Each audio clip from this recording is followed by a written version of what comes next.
You are listening to I Am Refocused Radio with your host, Shamaya Reed. This show is designed to inspire you to live your purpose and regain your focus. And now, here's your host, Shamaya Reed. Welcome to I Am Refocused Radio. Once again, we are here today, and today we have another amazing show lined up for y'all. Today, we have an author that's going to share with us his amazing book. It's a book that I feel if you are serious about life, if you are thinking about life, if you want to make your life better, it's going to be a book that you really want to read and share with family and friends. It's called 99 Words, Building a Better Life. And I can't wait to discuss what was the reason why he wanted to write this. But first and foremost, Curt Linville, he's a man of many passions. He's an author, philosopher, entrepreneur, an adventurer, and he has dedicated his whole life to exploring the depths of human experience. And he is sharing his wisdom with us today. He also is a family man and a person of faith. So first and foremost, I just want to welcome you to the show, Curt, and say, man, how you doing? Shamaya, thank you. I'm doing great. How are you? Doing awesome, man. It's Friday. And you know what time it is. Doing a little bit of NBA playoffs, if you, not playoffs, finals, excuse me. And if you're going for the Pacers, good luck. If you're going for OKC, good luck, because it was a good game. I didn't get to watch it, but I saw the highlights and it looked like the Pacers had a little upset. So if you're in sports and basketball, I'm looking forward to some game time. I don't know if it's even tonight because in radio world, everything blends in. It's probably next week. I'm just so excited about it. But back to you, man. When you think about life, it can get fun and blissful at times, but other times it can get really serious.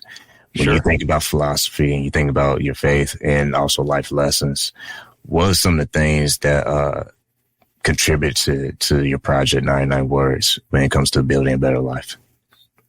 Shamaya, I think what really happened was my wife and I raised 4 kids that we just had a great time with. So much fun. It was the greatest thing I ever did in life, was raising that family.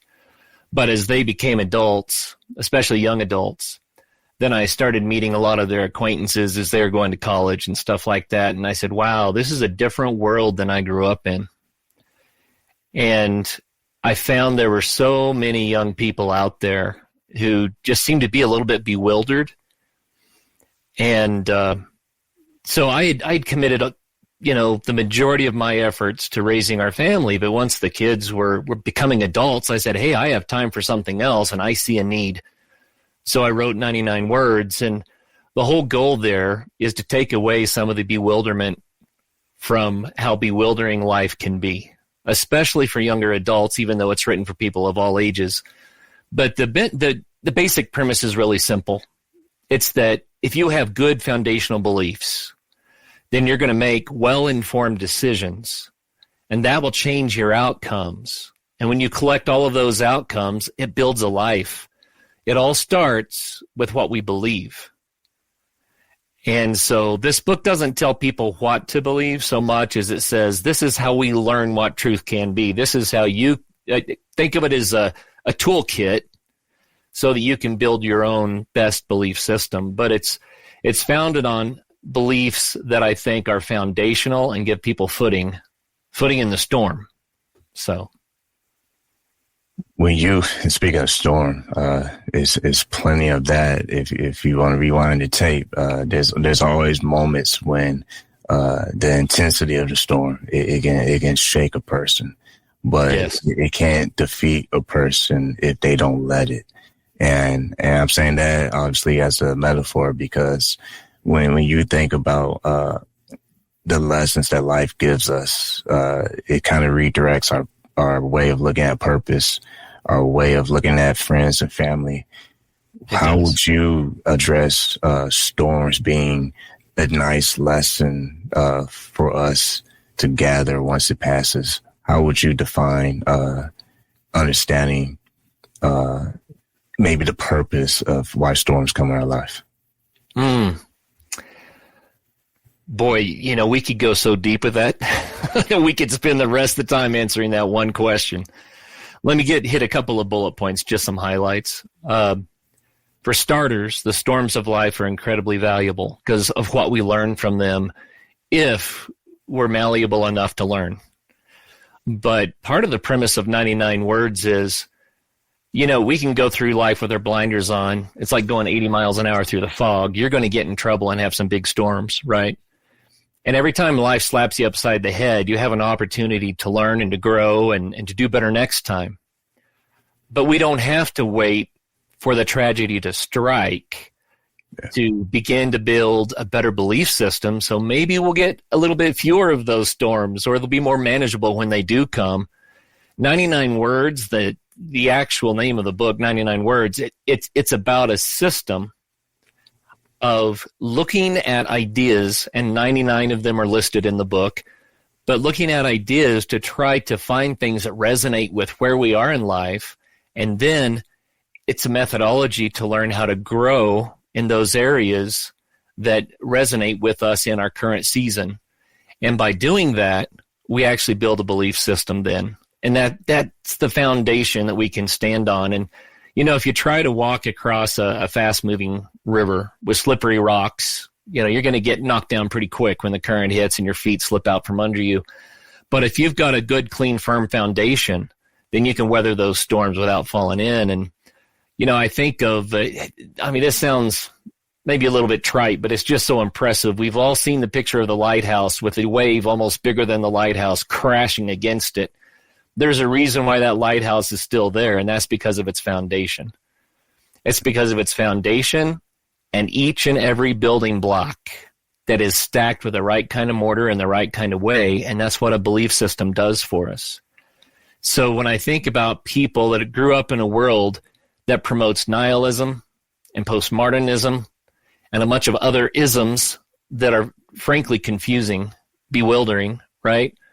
When I think about people that grew up in that kind of a world that was laced with social media that was promoting just clicks and likes instead of values and truth, I see a huge need, a need for us to dig deep again and find our roots, right? And build a belief system that will stand the storms.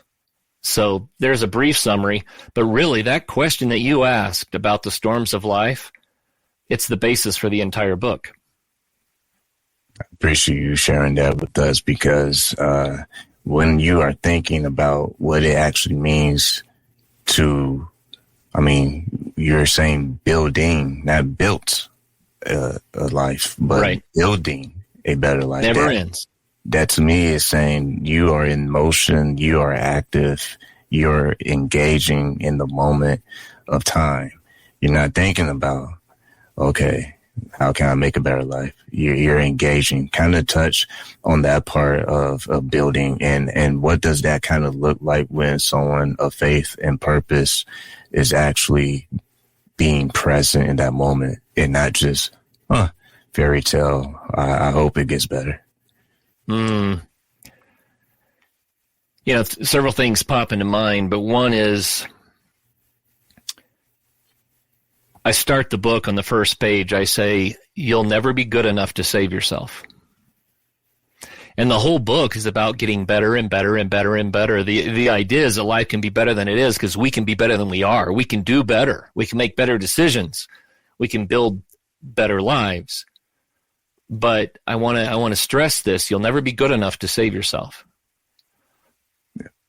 But you can be forgiven enough to save yourself, to be saved, right? And so as we go through life and we run into these challenges, we really have to look at, what am I supposed to learn from this? And when we make mistakes, we have to learn how to forgive ourselves, forgive others, and make restitution if necessary, so that we can get rid of the misplaced blocks that are messing us up, the stumbling stones, and we can replace them with blocks that are structural and help us in life. So, when life deals us some unfair blows, and it always does, and I want to throw this in as an aside, this life owes you nothing. So the first thing you got to do is to get rid of the victim idea. This life doesn't owe anybody anything. Instead, it provides us with countless opportunities to overcome challenges, to learn, and to grow. And the key, whenever we're going through the hard times, I think, is to lean into love and honesty, lean into forgiveness, and ask the question, what can I learn from this? And then realize sometimes we just have to keep on going. Sometimes when life is really, really hard, that's when you just have to pick one foot up and set it in front of the other. Because as you pass through the experience, you'll come out the other side and be able to reflect on it. And that's how life gets better. Like we said about when it gets difficult, lean into forgiveness. And it's funny because I just had a conversation with a Marine veteran yesterday about never quitting. Yes. As he was talking in his interview, the only thing I can think of is like, wow, he never quit on anything. And I made that point, and then he came with a whole list of stories, and it's like it just lit up a flame. And I like what you're saying about leaning in those difficult times, because in those times you can either lean, and I feel like that initiates you to not quit and to actually move on and not be a victim, but say, you know what, if I survived for a reason, and there's probably sub points of my accomplishments that I can lean on and say, you know what, if I can get through those things, then why can't I get through right now? Because the pain of the storm is temporary as long as we don't stay in the past. And what I mean by that is, yes, life has pain, and yes, there's some scars, but you can choose to get better or worse. No one has that power over you. You have the actual ability to lean into love, or lean into forgiveness, or lean into, because it's almost telling you that, hey, you never know how much mercy you want until you need it. May I share a story that I think illustrates that? So we like to backpack, and I took my three sons backpacking one time, and it was a after work trip. So by the time we got started, it was getting kind of late, and there was no trail to where we were going. So we were hiking down a very, very, very steep slope at about 12,000 feet, way above tree line. And it got dark on us, and our headlamps couldn't see far enough ahead of us to see if we were safe or not. We finally got to a point where the steep slope was turning into cliffs. And because we couldn't see and it was so slippery, I said, well, we're going to have to turn around and go up. And so my youngest son was very young. He was probably 7 or 8 years old. And as we're climbing in the dark for hours, climbing and climbing and climbing, everyone's exhausted. We're slipping. It's dark. We can't see. My youngest son looked at me and says, Dad, when do we get to stop? And I just looked at him and I said, when we're safe. And sometimes that's what life does to us. It's like, when do we get to stop? We just want to give up. But the reality is, you get to stop when you finish the course, when you're safe. And as an aside, we finally found a tiny little shelf that was flat enough for sleeping bags. And I put a tarp over them and had to use tent stakes to hold the tarp down because the wind was blowing so hard. But the stars that night at 12,500 feet were the most spectacular, I mean, the glorious, beautiful sky, so rewarding. We could hardly sleep for looking at it. And the next morning, we were awakened because a mountain goat was smelling our hair. And so it was such a rewarding, amazing experience. It was kind of like the rainbow after the storm. I mean, I don't want to, overgeneralize this, but we had such a great time. But that was a hard lesson to learn for my young son, that we can't just stop when we feel like we're too tired to keep going. Sometimes you have to just keep going. Once again, listen to Refocus Radio and watching us online, talking to our guest today, Curt Linville. Go to his website, curtlinville.com, and get a copy of his book right now, 99 Words, Building a Better Life. what you just said about that experience, there's a story in there that whoever's watching and listening to us, that they can own themselves. Yeah. There's not one soul on this planet that can't have some kind of interesting story similar to having some conflict and then having, I would call, peace at the end. Someone who feels like they don't know peace. I think that's interesting. I can understand that from a limited space. People go through a lot, but I will argue you still got work to do. Yes. Because peace is not something we control ourselves. I believe peace is something that we receive. And if you prematurely quit or if you prematurely lose your focus, then you may miss out on peace. So you might feel like, oh, woe is me. I never have peace. It's always chaotic. It's always drama. It's always this. If ain't one thing, it's another. You know, I think that's a very dangerous mindset. It does the opposite of what your book is trying to illustrate. Instead of building a better life, it destroys your life. You know, it just destroys your moments. Yeah, I want to throw it back to you, but my last thought is, when you miss these windows opportunities, I feel like they're not just given at random. I feel like a lot of times these windows opportunities are like, man, this could be your last shot. If you don't do it now, when? Because tomorrow's not promised. You got this window opportunity. You might as well take the most of it while you can. Yes, absolutely. And you know, happiness and peace are two things that if you chase, you probably will never find. Instead, peace is on the other side of forgiveness. Peace is on the other side of learning to live an honest and a loving life. And it comes up within us, not because we grabbed a hold of it, but because it found us. And happiness is the same way. If you chase happiness, you're unlikely to find it. But if you find fulfilling things that you believe in, that you can pour your life's energy into, and you can do things that you value and that you know are helping other people, then one day you'll go, wow, I'm happy. You know, it finds us when we let it.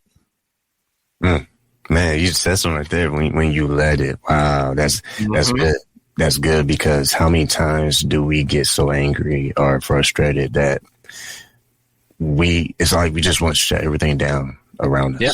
It's like, oh, you have no access. You have no access until I get through this. You know, we always make it so selfish. Like we try to make it like we're the only ones who are going through something that's difficult, when the person down the road, down the street, right next to you in the elevator, they can have it 20 times worse than you. I mean, there's always a saying that if you think you have it bad, I guarantee you there's one person in this world that loves trade spaces with you.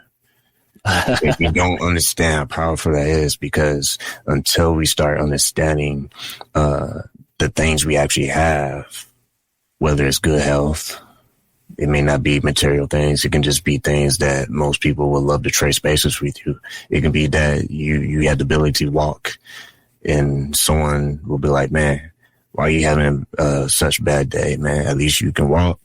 You know, like, you're not in a hospital bed right now. And I feel like, going back to the Marine veteran I talked to yesterday, the times that he'd been through those difficult times, he remembered the good things, remembered the things that he might have overlooked. But it's funny how you be so grateful when you're the person that's down the dumps and problems and trouble starts to follow you. It's kind of interesting how we all of a sudden, okay, God, if you just get me through this, I promise I'm a change everything. If you just get me through this one more time. I know I said I wouldn't, but if you just get me through this one more time, I promise I'll make it better. How many times have we done that? If we're being honest, you probably do it a lot. You know, I joke that it's like getting on the roller coaster, then praying on the way up the first hill. Get me off of here. What am I doing here? Yeah. This life is tough, Shemaiah. This is not an easy world. There's a lot of hurt. There's a lot of pain, a lot of things that just happen that are negative. And I used to think that was abnormal, and that when things were going really well, that's what was normal. And then I finally came to realize I couldn't be more wrong. Life is a mixed bag. It's always bitter and sweet. And it's what we choose to focus on and how we manage the challenges that makes life good. Not that we can escape the hard times. Not that we don't get ourselves in trouble over and over again, right? That's why I said peace is on the other side of forgiveness. It's a matter of how we manage this life and having the belief system that can give us the tools we need so that we don't get knocked down with every wind that blows. Once again, you listen to Refocus Radio and watching us online, talking to our guest today, Curt Linville. Go to his website, curtlinville.com. We are discussing his book that you can get right now. Save it for your friend and family, because I guarantee you're going to have something positive come out of reading this book. 99 Words, Building a Better Life.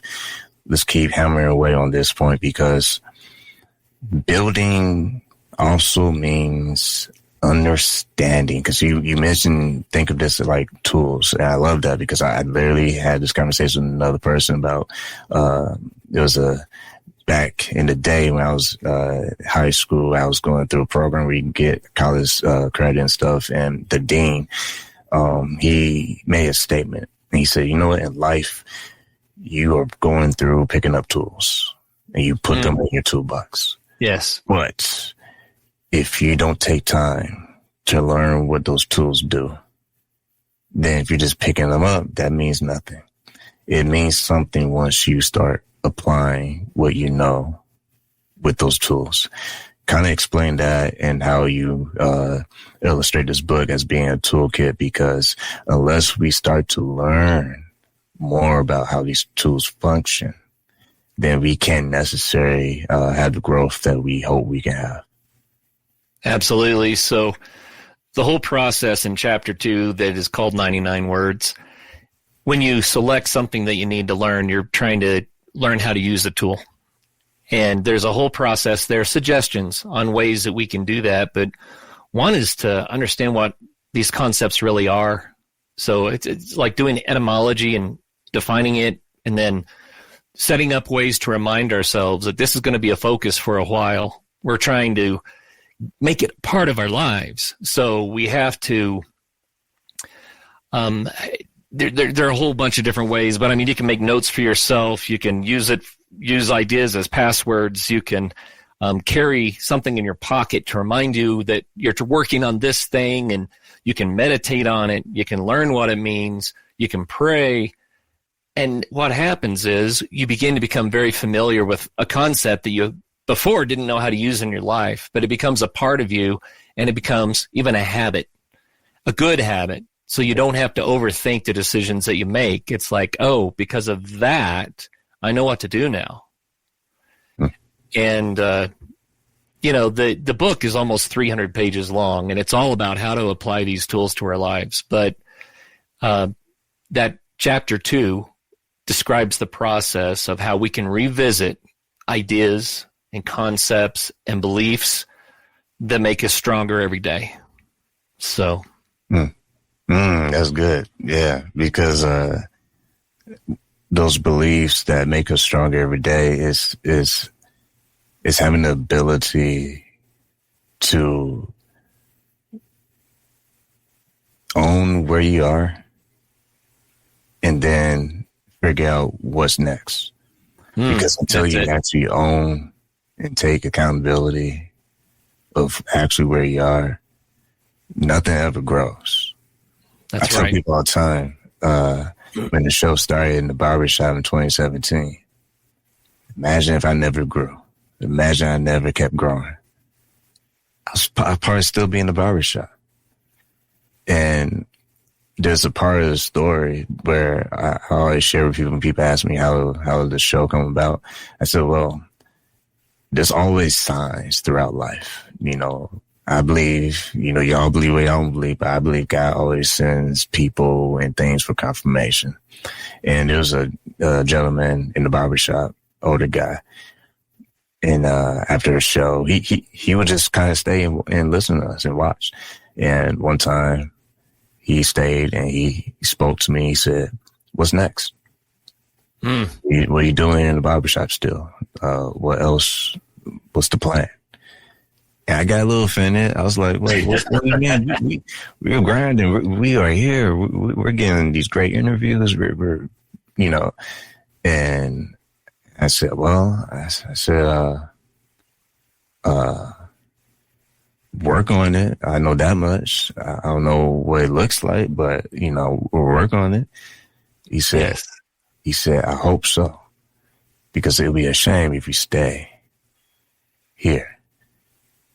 And thinking about that, it gives me goosebumps, because it's like, wow, he was absolutely right. Because when you start to realize the tools that are available for you, it cancels out every excuse, every emotion that you might have during the construction process, because it's ugly. All right. We had 2 microphones and we had limited resources. It was like 2, I'm going to get it wrong. Forgive me, guys, for the Bible story, but the 2 loaves and 2 fish story. But it's like, it was limited. Yeah.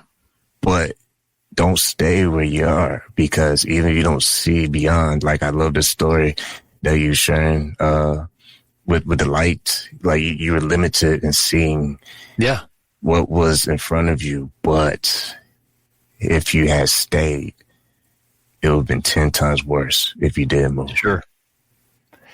Well, it's important to realize that I've heard it said, and it's a good way to say it, is that you draw a circle and you call that your comfort zone. And then you reach outside of the circle where you're no longer comfortable. Well, that's where the good things happen. Yeah. If you stay in that little nest, you never learn how to fly. And I know that sounds kind of trite, but boy, it's true. And sometimes you need a gentleman to come up and kick you in the seat of the pants and say, "Get out of here." Yeah. And it's not the focal point of that it wasn't easy. It's the focal point that you don't know how it's going to be done. That's right. You just don't. No one would have been able to convince me that I'll be able to talk to all these people like yourself on the show and still go in 2025. The biggest blessing, if you will, that I get to have in doing this show is that I get to hear all these different perspectives. But there's always one thread that I see personally. And that is whoever's on this platform, they are living proof what it looks like when you don't quit. Yeah. I don't care who you are. I've talked to multi-millionaires. I talked to icons. I talked to every single person from every single TV network. I'm not dropping names because no one cares, because my listeners, they care about one thing. What are you going to teach me?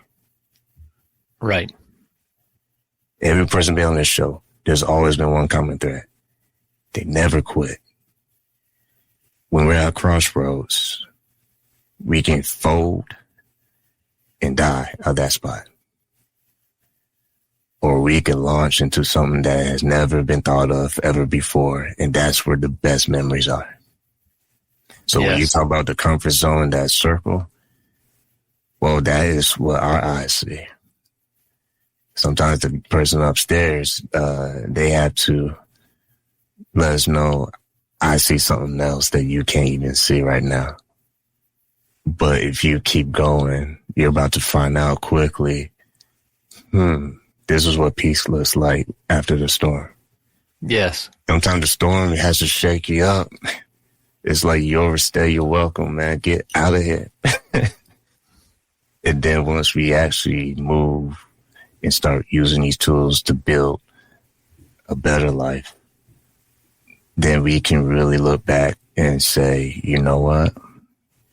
This is what it feels like when you don't quit, man. Because if you quit too soon, I'm telling you, you could be so close. And you can throw in the towel too early. Yeah, absolutely. You know, I think sometimes when life is really hard, Shemaiah, when things are really challenging, we don't see a way out. That's when we actually have the greatest chance to learn. That's when, you know, it's trying to tell us something.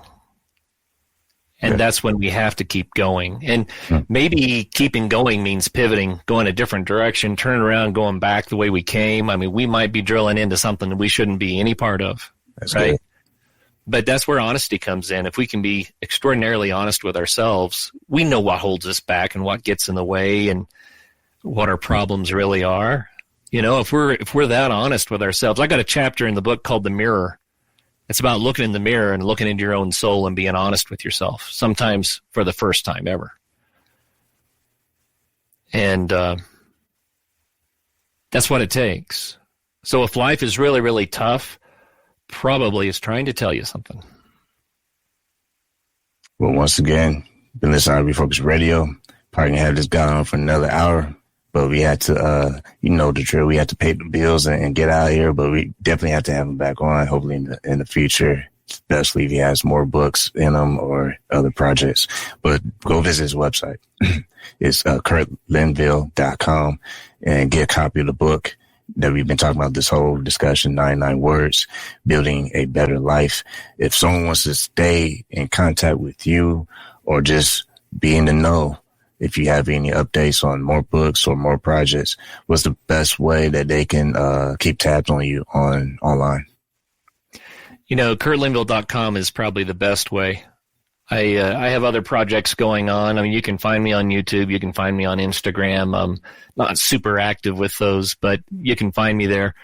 I also am the host of another podcast, the Adventure Sports Podcast, where we talk about adventure and overcoming life's challenges a lot. But you can always find me at CurtLinville.com, and there are links there that will take you to everything I have going on. Well, like always, like we say to all of our guests on the show, I want to say to you, Curt, thank you for your time. Hey, thank you, Shemaiah. I really appreciate it, and it's an honor.